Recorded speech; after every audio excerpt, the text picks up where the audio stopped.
정청래 키워드 분석. 정청래 키워드 분석. 첫 번째 감옥. 감옥. 스타트 시작하세요. 감옥 가다. 영어로 go to prison. 요즘 감옥 가는 게 뉴스에 많이 나오죠. 박근혜는 감옥에 갈 것인가 말 것인가. 네. 그렇습니다. 그거 아까 우리 일부에서 감옥을 예측했잖아요. 가기도 굉장히 어렵습니다. 네. 감옥도 하는 절차가 있습니다. 그래서 감옥 가는 절차와 감옥 생활에 대해서 제가 브리핑을 해드리도록 하겠습니다. 입건이 돼야 됩니다. 입건이 되면 피의자로 수사를 받습니다. 경찰 수사 단계를 거쳐서 경찰 수사 담당관이 검찰에 송치를 합니다. 그래서 불기소냐, 기소냐, 구속이냐, 불구속이냐 의견을 냅니다. 그런데 이런 절차를 거치지 않고 검찰에서 바로 수사를 하는 경우도 있죠. 그래서 대체적인 사건은 경찰에서 1단계 수사를 거치고 그다음에 검찰로 넘어가는데 중요 사건 같은 경우는 검찰이 직접 나서죠. 수사를 하고 있을 때 그 수사 대상자를 피의자라고 얘기를 하는데 피의자 신문조사라는 게 있습니다. 지금 이 순간 박근혜 전 대통령이 검찰 수사를 서울중앙지검 1001호에서 받고 있는데 지금 피의자 신문조사입니다. 네, 그걸 받고 있습니다. 신문조사를 받으면 이제 나중에는 본인이 서명 날인을 합니다. 자기가 진술한 거에 대해서. 근데 이 피의자 진술 과정이 박근혜 같은 경우는 오늘 하루 딱 당하지만 일반 피의자는 여러 번 합니다. 굉장히 골치 아픕니다. 제가 이것을 여러 번 받아봤습니다. 받아봤는데 피의자 신문 받는 요령이 있습니다. 검사나 경찰은 똑같은 내용을 반복해서 물어봅니다. 진실이 아니면 어딘가가 팩트가 누수가 됩니다. 그럼 그걸 가지고 낚아채가지고 오전에 한 말과 오후에 한 말이 왜 다르냐 하면서 스스로 불게 만들어요. 이게 이제 그래서 반복해서 질문했을 때 자기가 꾸며서 가면 펑크가 나게 돼 있어요. 그래서 진실말을 말할 때까지 계속 학생운동 할 때는요. 하루 종일 똑같은 내용을 A4 용지 있잖아. 한 2장에다가 한 20번씩 써요. 그러면 틀릴 수 있잖아 이거. 그래서 이건 이제 수사받는 요령입니다. 여러분 피의자로서 수사받을 때 이 부분에 유념해 주시면 되겠습니다. 자, 그리고 또 하나는 뭐냐면 공범관계가 있을 때는 죄수의 딜레마. 동시에 부를 수 있고 따로 시간차를 부를 수 있는데 공범관계면 나랑 공범관계인 저 친구가 뭐라고 불렀지? 궁금하잖아요. 저 친구가 A로 불었을까? B로 불었을까? C로 불었을까? 이거 가지고 고민하기 시작합니다. 이걸 보고 죄수의 딜레마라고 그래요. 이게 하나의 상식적인 수사 기법이죠. 그리고 거기에서 선의의 거짓말도 검찰이나 경찰이 할 수 있어요. 야, 옆방에 있는 애가 다 이렇게 불었어. 이런 방향으로. 그렇게 안 불었어도. 그럼 얘가 이렇게 불었구나 써.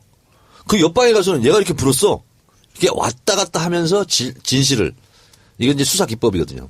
이런 과정을 거칩니다. 그러면 불구속 기소를 할 거냐. 구속 기소를 할 거냐. 기소는 뭐냐면 소를 제기하는 거죠. 법원에. 재판을 거는 거죠. 검찰에서. 이 기소권이 100% 검찰만 가지고 있어요. 그래서 기소 독점주의라고 그러죠. 이거 보고. 그래서 이거는 쪼개져야 된다. 경찰한테도 좀 줘야 되는 거 아니냐. 그래서 기소 독점주의, 수사권 독립 뭐 이런 거 얘기가 이제 바로 여기서 나오는 거죠. 법원에 기소를 할 수 있는 것은 유일하게 검찰만 할 수 있어요. 근데 이 기소 독점주의가 있는 나라가 흔치가 않아요. 우리가 기소 독점주의를 갖고 있는 검찰의 최대 권력을 갖고 있는 거죠. 이 권한 때문에 그렇습니다. 그래서 이제 검찰 개혁 얘기가 계속 나오고 있는 거 아니에요? 그렇습니다. 근데 한 번도 성공하지 못했어요. 그렇습니다. 그래서 차기 정부들은 반드시 검찰 개혁 성공해야 되는데 방금 얘기한 기소 독점을 깨야 된다. 그렇습니다. 그러면서 공수처 얘기도 나오고 있거든요. 공수처에 대해서 조금 설명해 주세요. 기존 검찰하고 공수처가 생기면은 왜 검찰 권력이 약해지는지. 그러니까 방금 말씀 주신 대로 지금 기소 독점주의 때문에 지금 우리나라 같은 경우는 법원이 관련해 가지고 기소해야겠다라고 예외적인 그 결정을 하지 않는 한 검찰이 뭐 기소를 안 하면 뭐 처벌받을 수 없는 상태거든요. 그렇기 때문에 정치적인 수사가 이루어지기도 하고 정치적으로 수사가 중단되기도 합니다. 그러니까 이런 부분을 막기 위해서 그러면 검찰에 관련된 부분들, 검찰의 고위직이라든지 이런 부분들 정치적으로 장난치는 걸 막기 위해서 이제 공수처가 생겨야 된다고 하는데 관련돼서 어쨌든 검찰을 체크하고 뭐 좀 바라보고 이렇게 좀 케어할 수 있는 조직이 생긴다면 당연히 검찰도 긴장되는 조직으로 될 수밖에 없는 견제받는 권력이 되는 거죠. 그렇죠. 네. 네. 자, 이렇게 해서 기소는 구속 수사의 경우는 최장 20일까지 할 수 있어요. 20일 동안 구속수사를 한다. 그러면 20일 안에 법원에 기소를 해야 돼요. 그러니까 구속수사를 한다. 예를 들면 국가보안법. 그럼 20일 동안 구속수사를 해요. 영장을 받아가지고. 근데 증거를 그때 막 확보해야 돼. 근데 못해. 그래서 옛날에 민주화운동 했던 시대는 증거를 조작하기도 하고 이 과정에서 고문하기도 하고 폭행하기도 하고 왜? 구속을 기소를 해야 되니까.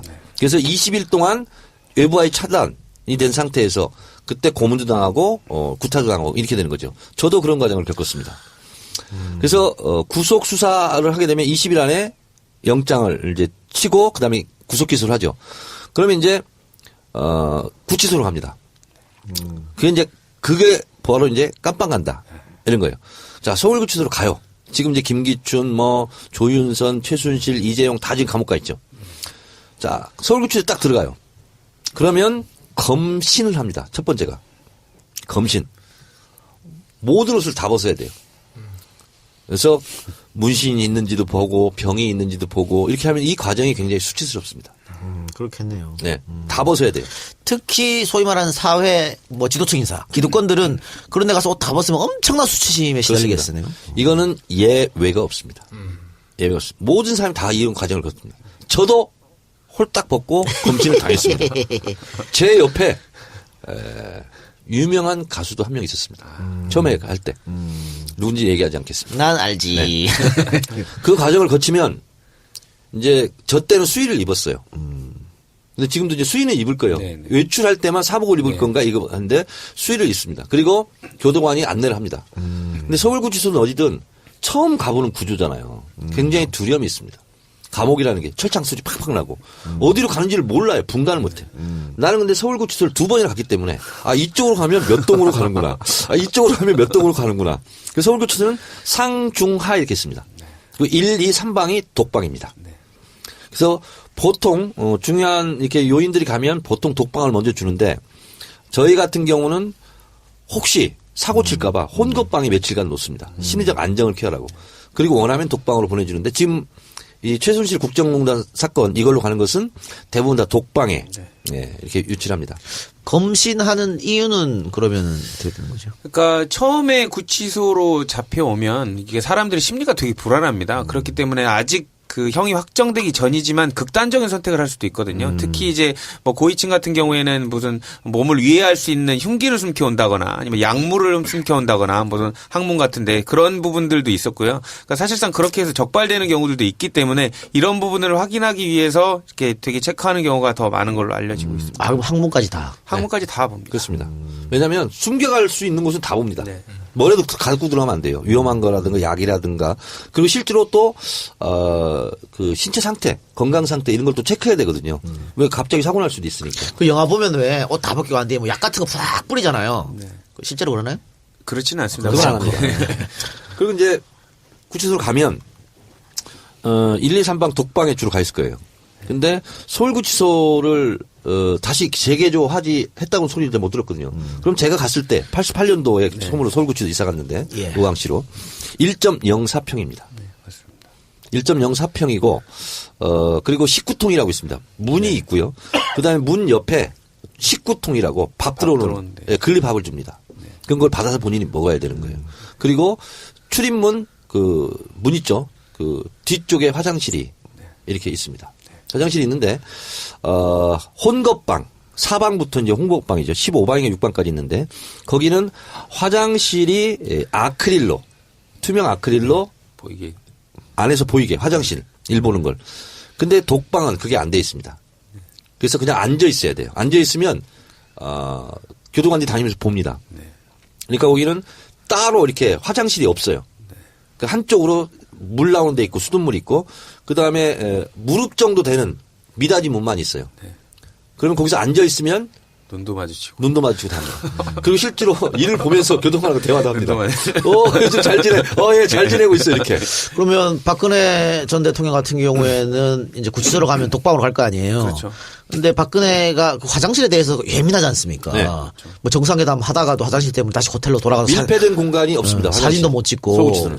그런데 그거 좀 애먹을 것 같은데 지금 이번에 조사받을 때도 그 공용 화장실 써야 된다고. 그렇죠. 지금 서울 그 10층 가면요. 검찰청 같은 경우는 화장실이 되게 좁습니다. 화장실이 있고 그 옆에 민원인 휴게실이라고 있는데 거기도 이제 소파 같은 게 되게 오래된 소파들 많이 있거든요. 까만색 소파인데 테이블도 그냥 뭐 식당 테이블 같은 게 있는데 아마 지금 박 전 대통령 조사한다고 해서 다 지금 가구까지 교체한 걸로 알려지고 있거든요.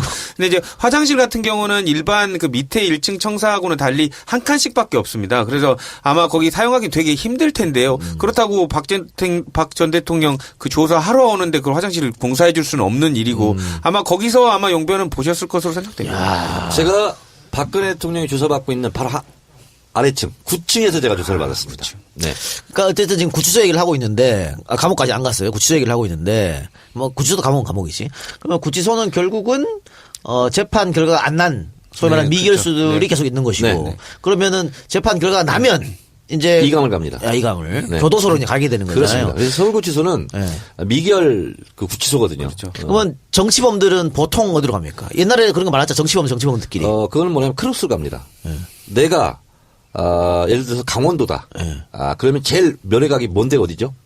목포입니다. 호남이나 글로. 목포 출신이다. 그러면 원주 교도소 이렇게 보냅니다. 그럼 박 대통령 대구인데 어떻게? 거기는 이제 약간 특수 경우거든요. 그래서 박근혜 대통령이 만약에 감옥에 가면 그 1, 2, 3방이 있는 그 일반 사동에 두지는 않을 거고 예를 들면 병사가 있으면 또 병동 거기는 조금 더 넓어요. 1.04평보다. 그러니까 제가 알고 있기로는 2~3평 되는 걸로 알고 있는데 거기로 가게 될 가능성이 좀 있죠. 그래서 옛날에 학생운동 제가 이제 옥중투쟁하면서 또 안에서 옥중투쟁도 많이 했거든요. 근데 동지들을 이탈시키려면 막 꼬십니다. 그래서 반성문 쓰고 나는 교도소에서 구치소에서 조용히 지내겠다. 그러면 그 친구를 따로 분리해가지고 병사로 보냅니다. 그럼 거기는 이제 정치범들하고 완전히 아웃, 배신자 이렇게 되는 거죠. 변절자. 구치소 안에서 이렇게 되는데요. 그리고 이제 그 구치소 이렇게 가게 되면 그 다음에는 이제 검취라는 게 있어요. 예. 검사 취조. 그래서 구치소 교수 용어에서는 출정이라고 그럽니다. 그거 법정에 나간다. 그걸 출정. 호송버스 타고 이제 가는 거죠. 근데 검찰에서도 작은 미니 유치장이 있습니다. 검찰 유치장. 이걸 보고 비둘기방이라고 그럽니다. 진짜 좁아요, 이건. 저도 그 비둘기장에서 하루 종일 있어본 적이 있어요. 그거 보고 불러놓고 조사를 안 한 경우도 있어요. 면회 금지를 시키려고. 그걸 보고 불러뽕이라고 그럽니다. 불러놓고 뽕! 이렇게 한다고 해서 불러뽕이라고 그래요. 저 하루 불러뽕 당했어요. 근데 그 다음날 또 부르는 거야. 그때 검사가 누구냐. 전 법무부 차관. 무슨 동영상 사건. 김학의. 네, 936호. 제가 김학의 검사한테 하루 불러뽕을 당했어. 그렇죠. 그래서 그 다음날은 제가 출정 거부 투쟁을 했습니다. 교도소 안에서. 그때 이제 들어가자마자 이제 했으니까 홍보방에 있었는데. 출정 거부를 하려면 이제 경비 교도대라고 그때는 있었어요. 교도소에. 그 경비 교도대가 잡으러 와요. 그럼 끌려나가야 돼. 그때 제가 출정 거부 투쟁을 진짜 확실하게 했죠. 모든 옷을 또 벗었습니다. 나 끌고 나가라. 그러면 여자 죄수들도 있고 여자 교도관들도 있기 때문에 그 상태로 못 끌고 나가죠. 입혀서 나와야 돼. 그렇죠. 자, 그러면 박근혜 전 대통령 같은 경우에 어쨌든 판결이 나서 교도소로 이감이 되면 거기서도 독방을 쓰겠죠? 그렇죠. 그렇습니다. 일단 뭐 사고의 가능성도 있고요. 뭐 홍거방을 쓰게 되면은 일단 요주의 인물이 돼버리지 않습니까? 뭐 위해를 다른 사람한테 당할 수도 있고 그렇죠. 그렇기 때문에 아마 이게 뭐 뭐 본인은 외로울 테지만 또 혼자 계신 걸 또 좋아하니까요. 근데 박 전 대통령 여자니까 여자 교도소로 가겠네요. 그렇죠. 그렇죠. 청주? 형이 확정된다면 청주 교수로 갈 가능성이 많죠. 네, 그렇죠. 그리고 이제 거기 이제 주로 이제 여자 전문 뭐 네, 그렇습니다. 전용 여자 전용 교도소이기 때문에 생활하기도 거기 맞춰서 돼 있고요. 교도관들도 여자들이 훨씬 많고. 자, 그리고 이제 만약에 이제 그 재판을 받게 된다. 그러면 이제 1심, 2심 이렇게 3심 나지 않습니까? 그때까지는 서울구치소에 생활을 하는 거예요. 그러면 거기서 일반 수들 같은 경우는 30분 운동 시간을 줍니다. 그러니까 방에 24시간 중에서 30분만 나가게 돼요. 그래서 거기는 부채살 모양처럼 돼 있는 원형에 그리고 칸칸이 쳐져 있는 거기서 운동을 합니다. 운동이라 할 것도 없어요. 그냥 걸어 다니는 거예요. 근데 요 시찰이라고 하는 건 뭐냐면 중요하게 시찰을 해야 된다. 그래서 요 시찰 같은 경우는 좀 마당 같은 데가 있어요. 그런 운동장 같은 데. 그런 데 가서 1대1 개호를 합니다. 그건 경호라고 하지 않고 개호. 그래서 1시간 정도 운동을 할 수도 있고 이런 이제 특혜를 누리기도 하는 거죠, 사실은. 그리고 나서 형이 확정되면 이감을 이렇게 갑니다. 이 감옥이라는 곳을 내가 얘기를 하니까 노승일 부장이 굉장히 그윽하게 동경의 눈빛으로 한번 가보고 싶다는 듯이. 아니 저는 궁금한 게요. 최순실은 일반인이잖아요. 민간인. 그냥 정말 일반인인데 네. 왜 그 사람은 왜 독방에서 TV까지 다 제공이 되는 근데 방에서 그 있지? 구치소에 가면요, 어떻게 보면 그 사람을 뭐 위해준다, 뭐 이렇게 생각할 수도 있지만, 솔직히 생각을 해보십시오.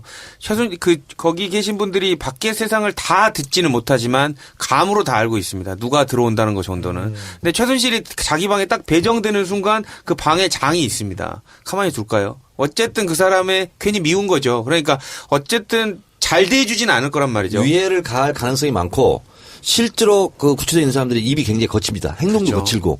그리고 예를 들면 한 12, 13명씩 이제 홍보방에 있는데 첫 번째 가잖아요. 나이하고 불문이야. 무조건 그 교도소 용어로는 뺑기통이라고 그래요. 화장실 그 바로 앞에 있어야 돼. 그리고 이제 한 사람씩 나갈 때마다 승진할 때마다 화장실에서 좀 먼 거리로 자꾸 이동하는 거야. 이렇게. 군대 간물대처럼. 그렇지. 아니 최순실도 입이 거칠기는 국가대표급인데. 근데 못 당해요. 그러니까 뭐냐면 최순실 씨가 제일 지금 불편을 겪고 있을 것이 목욕일 거야. 왜냐하면 거기는 그 무슨 라카룸처럼 샤워 시설만 있어요. 쭉 돼 있고 공동 목욕에 그리고 일주일에 한 번인가 이렇게 하게 되고 운동하고. 근데 본인은 거기 가면 못 가요. 그러니까 아마 본인이 자기 독방에서 해결을 해야 될 거야. 그러니까 뭐 생수통을 한 번 했다. 근데 따뜻물도 안 나오고 겨울에. 그러니까 목욕을 하는데 상당히 어려웠을 겁니다.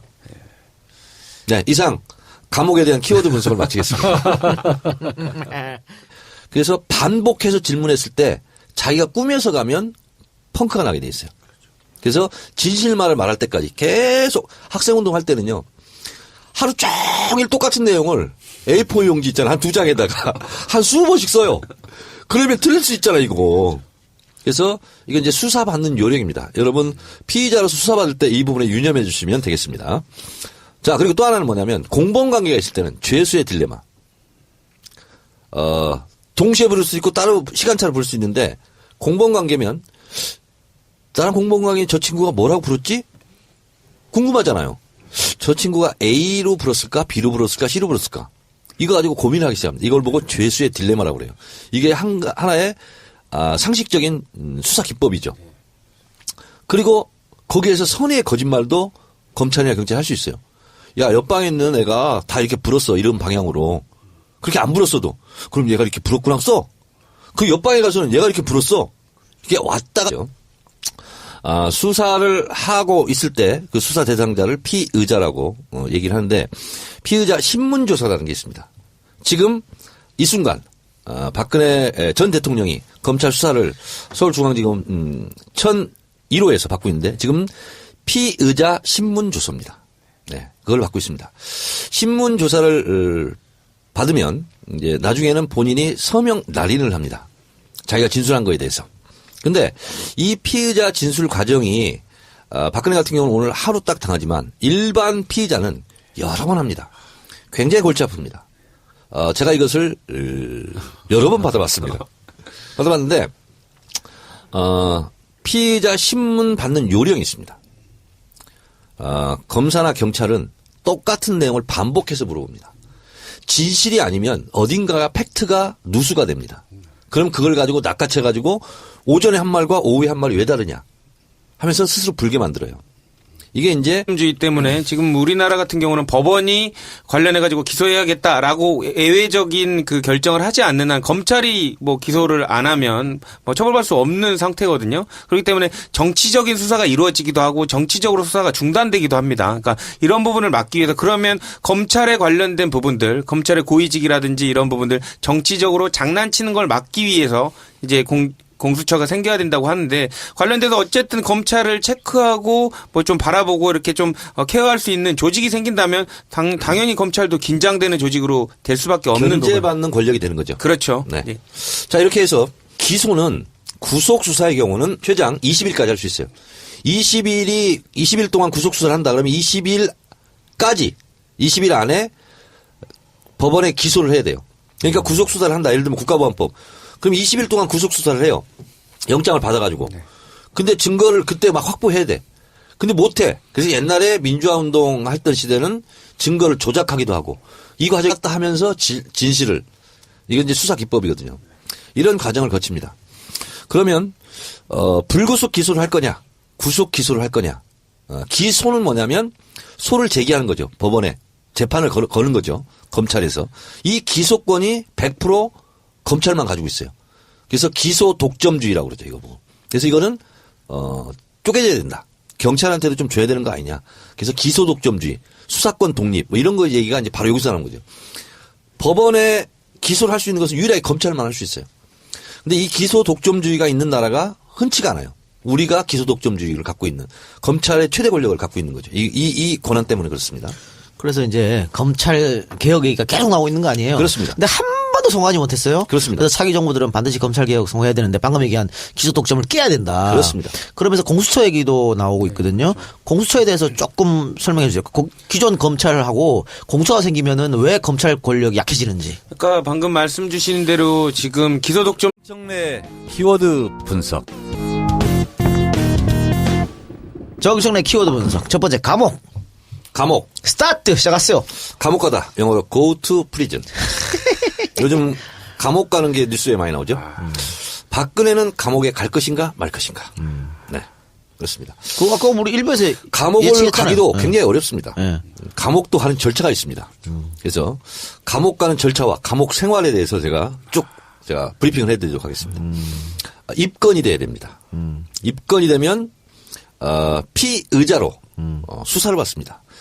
경찰 수사 단계를 거쳐서 경찰 수사 담당관이 검찰에 송치를 합니다.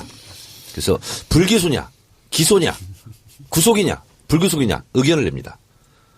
그런데 이런 절차를 거치지 않고 검찰에서 바로 수사를 하는 경우도 있죠.